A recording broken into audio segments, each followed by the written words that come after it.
presentes, também saudar todos os representantes do Poder Judiciário, inclusive da importantíssima EJude da 2ª Região, e faço isso na pessoa da querida desembargadora Bianca Bastos, nossa professora Bianca Bastos.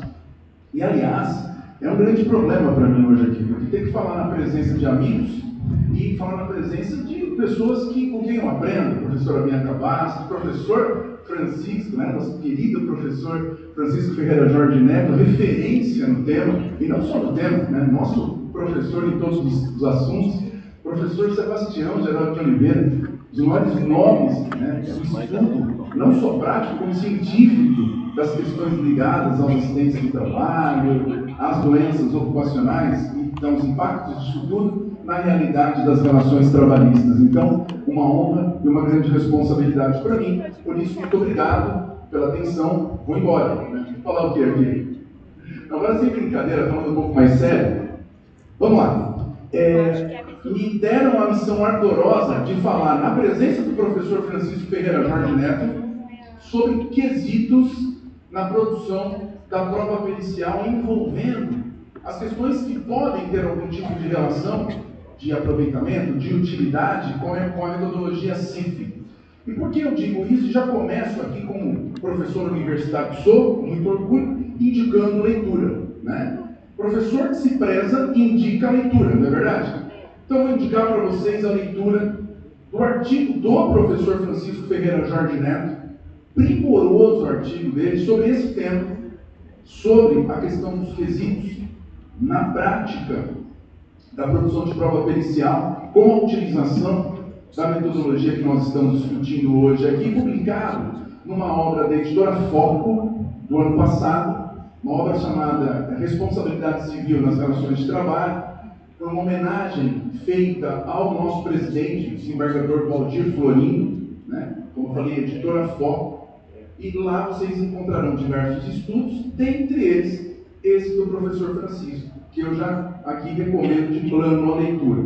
Nós estamos falando sobre quesitos. Me parece que após a brilhante exposição que me antecedeu, o que me resta é trazer um pouquinho de reflexões, algumas reflexões à baila, sobre a atividade do advogado. O que nós, advogados, podemos fazer? Pensando, evidentemente, em tudo isso que está sendo estudado na manhã de hoje e continuará ao longo do dia. Me parece que a arte de elaborar quesitos é uma arte multidisciplinar e que nós devemos fazer de modo muito atento, quando possível, às colaborações que profissionais de outras formações podem trazer. Eu costumo dizer que o advogado ele tem a obrigação de saber elaborar quesitos. A arte de elaborar quesitos nada mais é do que o exercício de construir uma linha lógica de demonstração de elementos que pautem a construção da conclusão do laudo pericial. Trocando em miúdos, o que tem que ser respondido e de que modo para que a conclusão lógica e científica, técnica, seja aquela que nós defendemos, que há de se encontrar ao final da produção da prova pericial. Então, o advogado, como conhecedor da sua arte, ele evidentemente, evidentemente, tem que saber construir essa lógica. Se não souber, nós temos um problema. Que problema? Então significa que você não domina a causa.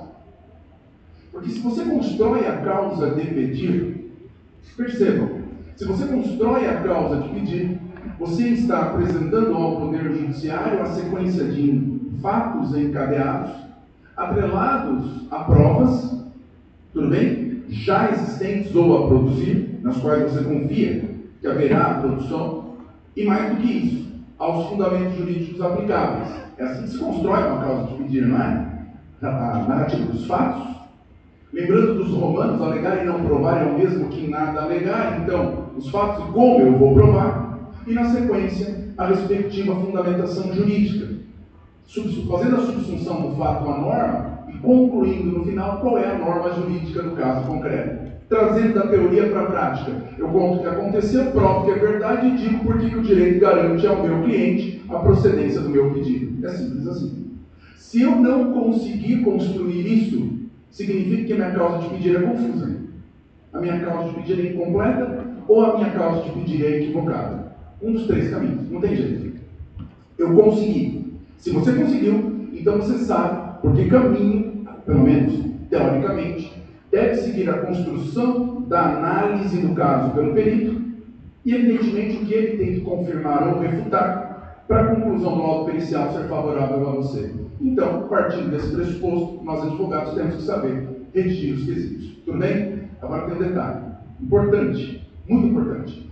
Nós não temos formação médica. Vou fazer uma pergunta muito séria para vocês. Tem jornalista aqui hoje, presidente?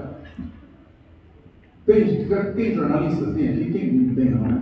Então tá, então vou comentar um negócio que eu não costumo comentar em público, tudo bem? Eu vou falar hoje eu estou sincerão, professor Francisco. Quem aqui fica meio injuriado quando lê matéria em jornal sobre assunto jurídico? Eu fico, levantei a mão só para uma estatística, coisa de professor. Deixa eu ver. Olha só, já vou falar isso em sala de aula. É representativo, doutor, o número de mãozinhas levantadas. O que significa? A gente fica bravo porque normalmente o jornalista, na maior das boas vontades, tenta descrever uma coisa que ele não tem a mínima ideia que seja. E a gente explicou para ele o que é, e deu uma entrevista e falou: você quer que eu leia o que eu falei antes? Não, não precisa não, doutor. Aí vem, né, a notícia no jornal, enfim, vem a notícia em algum portal, e o cara não entendeu nada do que você falou. Certo? E a notícia vai errada para o público. Ou seja, a conclusão do tema jurídico levado a público por um profissional muito bom, mas que não tem a formação jurídica, né? E é um negocinho simples, formação jurídica, né? 5 anos, para começar. Para você sair da faculdade e falar: não sei nada. Né? Então percebam onde eu quero chegar. Complicado. Então vamos trazer isso para nós agora. Eu não gosto de apontar para os outros sem apontar para mim, né? Meu pai me ensinou. Toda vez que a gente aponta um dedo, nós temos 3 virados para nós e 1 virado para Deus. Cada vez que você julga alguém, Deus está te julgando, 3 pessoas no mínimo estão te julgando ao mesmo tempo. Ele tem razão. Então vamos inverter?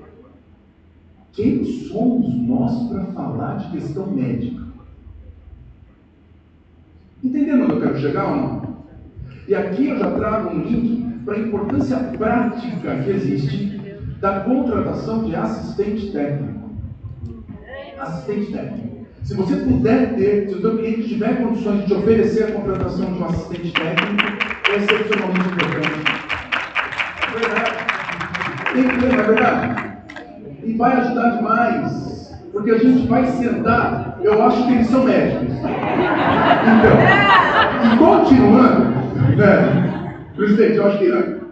Mas vamos lá. E continuando, mas é isso aí mesmo, continuando, quando você senta com o seu assistente técnico, ele pode te fornecer elementos de ordem científica, da ciência médica, que serão extremamente preciosos para a gente não criar uma falsa percepção do que parece ser, e de repente conduzir a aquisitação para um caminho absolutamente contrário ao que precisamos. Né? Então, e é isso, é ter um parceiro. Assim como contadores, nós temos que ter contadores parceiros, nós temos que ter médicos, profissionais de todas as engenheiros, que nós depositemos nele. Oi? Fisioterapeutas. Bom, a minha esposa é fisioterapeuta. Ela é advogada, mas antes ela se formou em fisioterapia. 25 anos exercendo a profissão como RPGista. Oi? Psicólogo. É verdade, você me corrigiu, é verdade. Psicólogos também, quesitos da saúde. Até podia falar uma hora de conversar. Então, aí você monta essa estrutura de trabalho e você vai conseguir ter quesitos mais seguros. Só que aí entra o tema da nossa aula. Nossa aula não, do nosso bate-papo aqui rápido. Que é o seguinte: como construir esses quesitos de modo atento ao que hoje as orientações emanadas da Organização Mundial de Saúde nos permitem? Primeiro, eu não posso me atrelar unicamente às minhas conclusões ou às conclusões do meu assistente técnico à vida do pensamento exclusivo dele ou dela. Eu tenho que partir do fato de que eu tenho referenciais. Tem o SUSEP, sim ou não? Tem a CID, mas tem a CIF, não é? E aí entra o grande desafio. O desafio de você conseguir perceber algo que às vezes não é tão claro. O desafio de você perceber que a apresentação do problema do seu cliente, ela está muito além da pessoa que procura o advogado e, consequentemente, procura o judiciário. Ela está muito além apenas da constatação do que aconteceu e os impactos disso no que se refere à continuidade daquela atividade profissional. Muitas vezes alguém até recupera condições de voltar a exercer a atividade que exercia, mas aquilo que aconteceu com ela em razão do trabalho tira potencialidades para outras coisas. Vou dar um exemplo. Imagine alguém que perca as condições para, por exemplo, praticar um esporte que tinha costume de fazer. Vou contar um caso muito rápido, bem rápido. O cliente uma vez chegou no escritório e falou assim: olha, sofri um acidente no trabalho. Falei: tá, quando isso aconteceu? Há um ano. Está afastado? Não, continuo trabalhando. Afastei e voltei. Ah, afastou e voltou? Excelente, tá bom. Mas, então, resolveu. Tem sequela nenhuma? Tem. Tem sequela? Tenho, eu não consigo mais correr. A minha marcha é claudicante, levemente claudicante, um pouquinho só, tá? Falei: nem percebi, cara, né? Não, é verdade, é levemente claudicante. Falei: tá bom, e me conta mais sobre isso. Aí ele começou a contar da vida dele e tal. No final do bate-papo, ele abre a seguinte situação, prestem atenção nisso. Ele ganhava 6 mil reais por mês de salário, tá? 6 mil reais. Qual a renda mensal desse cara? Ordinária? 16. Então você ganha os outros 10. Ele ganhava 5 mil reais para jogar futebol na várzea. Cada jogo, 5 mil. Por quê? Ele é jogador profissional. Segunda divisão, o cara que não teve uma carreira, nem segundo, o cara que não teve uma carreira, né? Mas teve aí uns bons 10, 12 anos jogando futebol profissional. Para a várzea, ele realmente é um craque, né? E alguns times pagavam 5 mil reais para que ele jogasse um jogo. Então imagine, ele tinha uma média de 2 jogos por mês. A partir do momento que ele sofreu, né, as consequências daquele acidente do trabalho, tudo bem, ele voltou para a função dele. Ele era operador de máquinas, ele voltou. Só que o futebol nunca mais. Até brinca, mas mancando, você não consegue jogar em alto nível. Vocês concordam? E aí? Não tem responsabilidade civil? Será que a gente pode analisar a questão pertinente à realidade de um profissional, né? Mais do que isso, pertinente à realidade de uma pessoa humana trabalhadora, a partir unicamente dela ter ou não ter redução de condições laborais para aquilo que ela faz na empresa em razão da qual ela se acidentou? Ficou claro o que eu falei? Eu queria fazer uma provocação aqui para vocês, em cima disso. Vamos lá. Um dos grandes problemas que me parece que o direito do trabalho existe para solucionar é a coisificação da pessoa humana. O ser humano tratado como coisa, o ser humano não tratado como um elemento único do universo, um ser único do universo. Não é verdade? A gente, nas liberdades, né, nós como pessoas livres temos que ser reconhecidos como iguais, mas nas individualidades como seres únicos, né? Então a grande pergunta é a seguinte, bem, se eu penso na realidade da reparação do dano causado a alguém que sofreu um acidente ou um adoecimento ocupacional com sequelas, tudo bem? Apenas sob o prisma do que ela vai poder ou não poder voltar a fazer para aquela empresa na qual ela se acidentou, eu estou reduzindo a pessoa humana a quê? A prestabilidade única e exclusivamente para os interesses do capital. A prestabilidade única e exclusivamente para os interesses daquela empresa, que muitas vezes não zelou do modo que poderia zelar para que aquilo não acontecesse. Daí a importância da gente pensar em afastar a lente e analisar fatores externos à realidade única e exclusiva do cotidiano desenvolvido dentro da empresa, para entender qual é a realidade ambiental, para entender qual é a realidade pessoal, para entender qual é a realidade individual que traz a essa pessoa aquilo que os filósofos costumam dizer, o necessário para a vida valer a pena ser vivida, ou o que se diz para uma vida boa.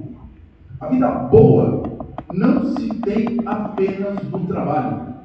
A vida boa não se resume a você recuperar condições de voltar a fazer o que você fazia antes de acidentar, na esperança de não se acidentar novamente.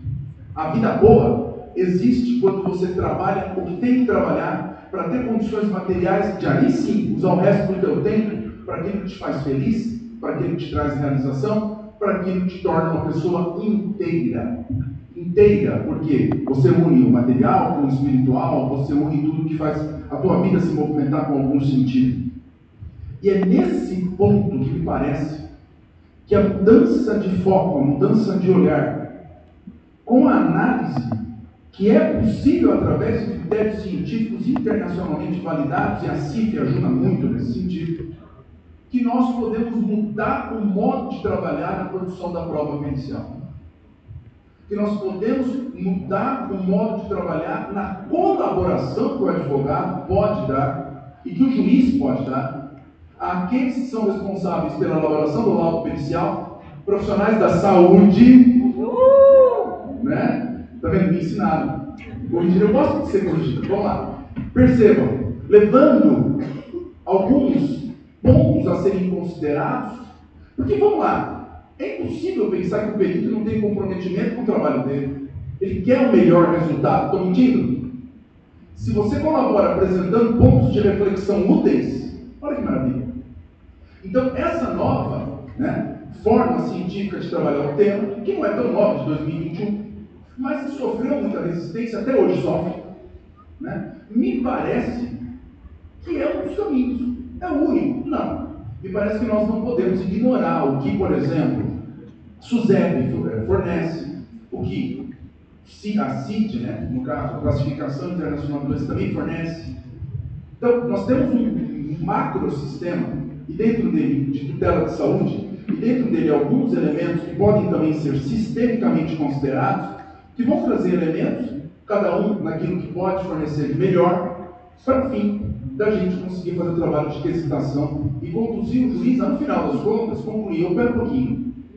Esses foram exatamente os pontos de sequelas e perdas que essa pessoa sofreu, incapacitações, enfim, perdas de funcionalidade, por aí vai, no que se refere ao retorno da atividade que ela desenvolvia para o mesmo empregador. Ponto. Essas, as perdas pertinentes ao que ela poderia desenvolver no mesmo segmento de trabalho. Mas essas outras são as perdas que ela teria e que impossibilitam a plenitude do exercício de atividades nesta outra função. Ela perdeu a liberdade que todos nós temos de migrar de função, porque isso ela não pode mais fazer. Ela perdeu essas possibilidades no que se refere a desenvolvimento de assuntos ligados à vida pessoal. Isso tem valor. Aliás, eu acho que vale mais ainda, porque é ali que a pessoa realmente é ela. Esse meu cliente, ele era feliz na hora que ele entrava em campo, porque o sonho dele era ser jogador de futebol, ser aplaudido, ele conseguiu isso na várzea. Na várzea ele chega, é o Cristiano Ronaldo, Vocês entenderam? E joga muito mesmo, rapaz. Tem um detalhe eu não falei, 36 anos. Menino. Eu tenho que puxar um pouco a sardinha, estou com 49, 36 é um bebê, Então, percebam, é isso. Se o direito não se presta para devolver condições de dignidade para as pessoas, se presta para quê? E aí vem um outro ponto. O tempo é muito curto, eu queria continuar falando, mas como sobre, especificamente, a metodologia que nós estamos estudando, as metodologias, nós teremos um dia inteiro de debate, eu quero fechar o meu tempo falando de uma questão técnica processual, ainda sobre quesitos, tudo bem? A percepção do advogado de que tem 3 momentos principais de quesitos. Quais são os 3 momentos? Os quesitos que você apresenta no prazo, dado pelo juiz, serão considerados no laudo. Confere? Sim ou não? Segundo momento, todo mundo lembra, os chamados quesitos de esclarecimento, que são aqueles que você apresenta quando impugna no laudo. Que normalmente a resposta vem assim: vide e tem tal, vide e tem tal, vide e tem tal, vide e tem tal. Aí você impugna de novo, mas eu vi, o problema é que no item tal não tem o que eu estou perguntando. Aí vem a manifestação, tem sim. E fica esse jogo de briga, né? Então não pode, tem que responder direitinho. Mas vamos lá. O lance é esse. A ideia é essa, né? Quesitos para esclarecer os pontos que não ficaram claros, com perdão da redundância, após a apresentação do laudo e a resposta aos quesitos iniciais, certo? Só que tem um outro grupo. Um outro grupo que tem um nome técnico, normalmente utilizado no lugar errado. Normalmente a gente ouve falar desses quesitos, mas com alusão ao que na verdade são quesitos de esclarecimento. São chamados quesitos suplementares. O que são quesitos suplementares? E aí é raro na prática a gente ver isso acontecer. Quesitos suplementares são aqueles que aparecem durante a perícia. Espera um pouco, eu posso apresentar uma pergunta durante a perícia? Lógico que pode. O advogado está acompanhando o exame, ou então está acompanhando a vistoria, não importa qual tipo de perícia que seja. Está acompanhando. Surgiu uma questão, apresenta. Mas o perito tem que responder, opa, está na lei. Quesitos suplementares. Então você tem 3 momentos para quesitar. E se não responderem, nulidade da prova. Simples assim. Por quê? Porque violou um direito fundamental previsto no artigo 5º, inciso 55, parte final da Constituição Federal, uma tal de ampla defesa. Ampla defesa com todos os recursos e meios a ela inerentes. Então, olha só que coisa interessante. A gente pode, né, colaborar para a produção da prova nesse momento, nesse percurso todo. Só quero fazer uma pergunta e voltando a falar de assistente técnico, que meu tempo já acabou. Que é o seguinte: eu estou acompanhando, não é uma vistoria, questão de saúde. Tudo bem? Por mais que eu seja dedicado, que eu estude, eu não tenho, olha, nenhum conhecimento útil perto do que o meu assistente técnico poderia ter. Sim ou não? Quem é que tinha que ficar comigo? Eu sinceramente acho dispensável, às vezes, o acompanhamento do advogado quando se refere à realização da perícia, dependendo do lugar. Agora, o assistente técnico tem que estar lá, porque é o assistente técnico que vai saber levantar o quesito suplementar que eu falei para vocês. Está falando com um colega, não é? E por aí vai. E para fechar, e nossa, como eu gosto desse tema, você tem uma ideia sobre prova pericial? Eu fico 9 horas falando da faculdade. 3º ano da faculdade, você sabe, né? É. Olha só, vamos lá, adoro esse tema. Para fechar, será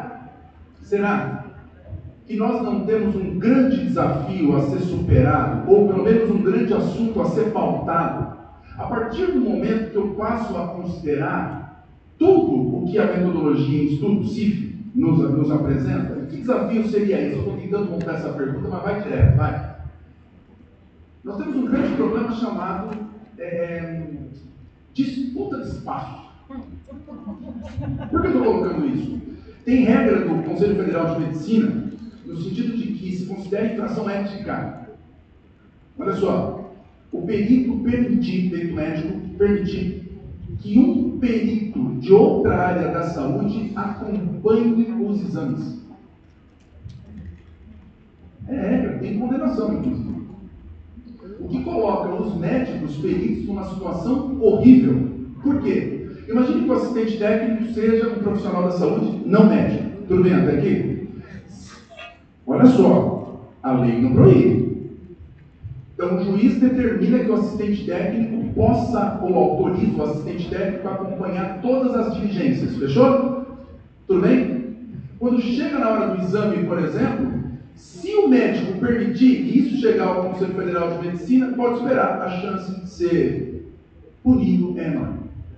Porque o Conselho Federal de Medicina diz que não se admite, né, que um médico participe de qualquer tipo de procedimento pericial, aceitando como assistente técnico, como um profissional da medicina que vai profissional da saúde que vai acompanhar a atividade dele, alguém que não seja médico. E aí? E aí o médico fala, declino da perícia, não vou continuar, não posso continuar, não quero responder perante o meu conselho. Ou tem que ter iniciativas como várias, que nós já vimos, do Ministério Público, tudo bem? Tomando medidas para obter liminares, determinando que o Conselho Federal não aplique sanções para o sistema funcionar. A partir do momento que eu passo a entender que a metodologia correta para verificar o que nós estamos estudando hoje aqui, ela abrange um campo de conhecimento muito largo e que entra nas áreas de expertise, de psicólogos, de fisioterapeutas, enfim, tem que se superar essa barreira. Tem que se superar isso. Agora, como superar? Não é fácil. Porque eu também entendo, viu, gente, a preocupação do Conselho Federal de Medicina, que não é de reserva de mercado apenas. Não é. É uma preocupação técnica também. Porque há questões que a expertise exige o médico. Agora, o problema é, cada caso é um caso. Estou para dizer, a maioria dos casos exige conhecimento multidisciplinar.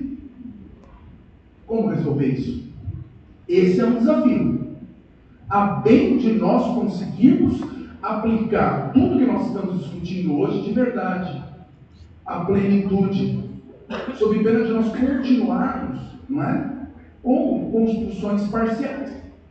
Se a ideia é ampliar o escopo do que se consegue alcançar para a perícia identificar exatamente as perdas e você conseguir indenizar tudo o que um trabalhador vítima de adoecimento ocupacional ou acidente do trabalho sofreu, então a gente vai ter que começar também a olhar de um modo diferente para o entorno e entender que vários profissionais podem trabalhar juntos, não é? De conhecimentos diferentes, de informações diferentes, a bem da identificação do que realmente, em todos os sentidos e aspectos, pode interessar a melhor decisão em situações como essa. Tendo em vista o meu tempo, e eu tenho nem 1 minuto, passei 7, eu vou encerrar com uma última recomendação. Quem gosta de cola? Colinha, modelo, ideias. Cola eu não gosto, mas ideias eu gosto. Todo mundo gosta de ideias, de como agir? Sim ou não? Vocês querem aprender a quesitar de modo completo, abrangente, multidisciplinar e considerando tudo que a CIF pode ajudar? Querem ou não querem? Advogadas? Leiam o texto dele. Porque no artigo, este professor fornece mais de 40 exemplos de quesitos. E ele tem a coragem, eu vou falar, meu amigo, de chamar de básicos. Ele diz, não são quesitos básicos, 43. O que isso prova? Prova que quando você tem um conhecimento multidisciplinar à sua disposição, não é? Ou a experiência de já usar isso há muito tempo, de considerar todas essas possibilidades e caminhos, você consegue criar uma rota interessantíssima ali. Eu li várias vezes o texto, não tem nenhum quesito que poderia ser substituído. Ele promete 40, Dr. Francisco, né? Então, vale a pena. Peguem o livro em homenagem ao Valdir, porque o Valdir merece também a homenagem sempre. Nosso querido presidente. Vejam, né, Dr. Valdir Florindo, vejam o texto do professor Francisco, os mais de 40 quesitos, né? E espero que esses 25, 26 minutos que eu pude falar tenham trazido algum tipo de utilidade a vocês, aos senhores e às senhoras.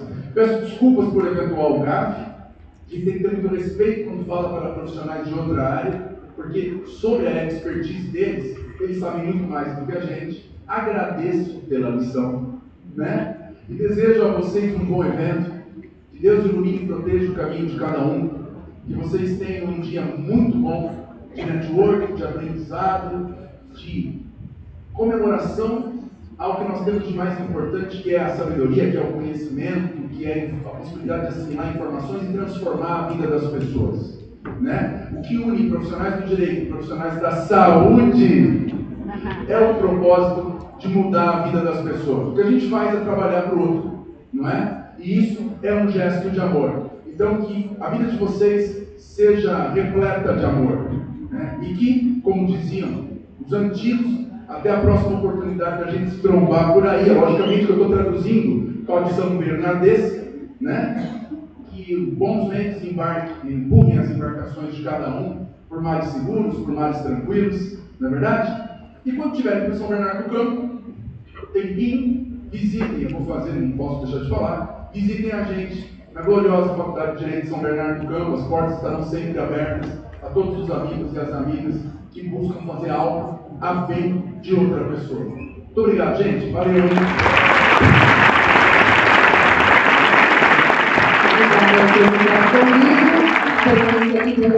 Receber sua homenagem. E obrigada por enriquecer o painel com uma análise crítica e jurídica de alta densidade, reforçando o valor de direito e a medicina na contribuição da própria técnica. Muito obrigada. Que manhã gostosa, né? Vocês estão com fome, gente? Nem todo mundo, só tem uma pessoa que eu ouvi falando. Fala por ela também? Então, olha só, agora nós vamos fazer uma breve pausa para o almoço. A gente vai encerrar neste momento, período da manhã. Eu quero agradecer a todos vocês pela presença e participação dos painéis que até aqui